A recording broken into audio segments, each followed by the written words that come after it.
All right, today we are diving into the really fascinating world of ethical hacking.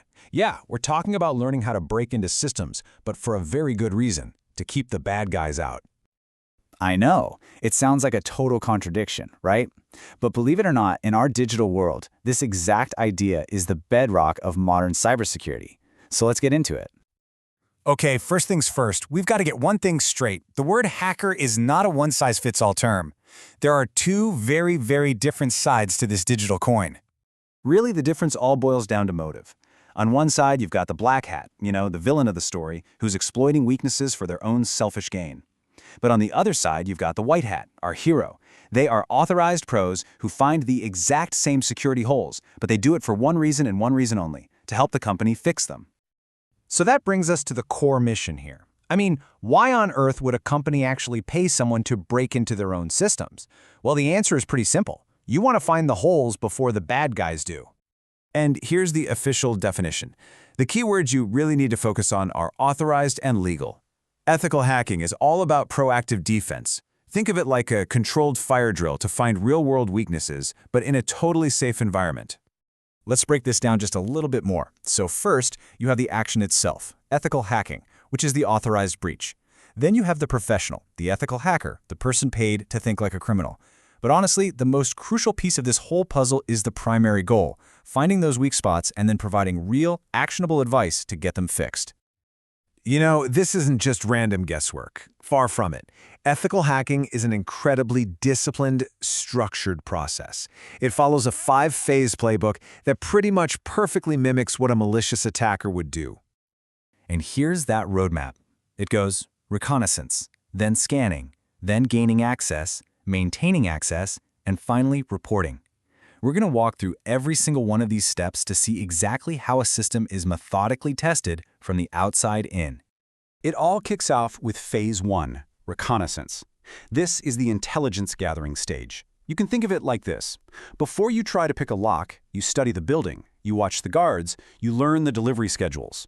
It's all about scooping up as much public data as you possibly can about your target before you even think about making a move. Now, there are a couple of ways to do this. There's passive reconnaissance, which is kind of like being a spy from a distance. You're just sifting through public records, social media, anything that won't alert the target. Then there's active reconnaissance. That's when you start, poking the system directly. It's faster, but it also runs the risk of setting off some alarms. Okay, so once all that homework is done, it is time for Phase 2, scanning. This is where the ethical hacker takes all that info they've gathered and starts actively probing the network, looking for any open doors or windows. And this is not a blind attack. It is super methodical. Hackers are running port scans to find open digital doors, they're using vulnerability scanners to check for any known software flaws, and they're basically creating this detailed blueprint of the entire system so they can plan their next move. And now we get to the part that everyone thinks of when they hear the word hacking. Phase 3, gaining access. This is the moment of the break-in. Using one of those weaknesses they found during scanning, the ethical hacker exploits it to get their very first foothold inside the system. But just getting in? That's only half the battle. Phase 4 is all about maintaining access. See, a real attacker doesn't just peek inside and leave. They want to stay.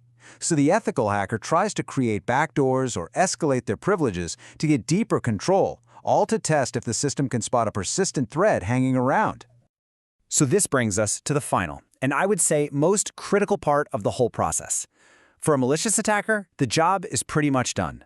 But for our ethical hacker, the real work is just getting started. Phase 5 is reporting. See, unlike a criminal who's trying to cover their tracks, an ethical hacker documents absolutely everything.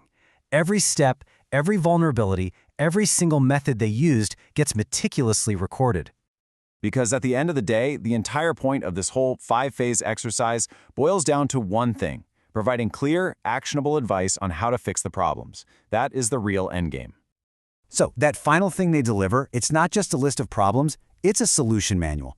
It details every vulnerability, it shows exactly how it was exploited, and then it provides step-by-step instructions so the security team can go in and patch those holes for good.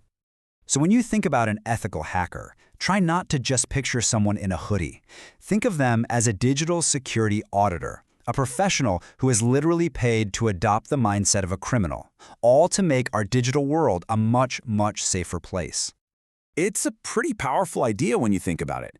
In a world that's becoming more and more of a digital battleground every single day, the real question this leaves us with is, who do you want fighting on your side?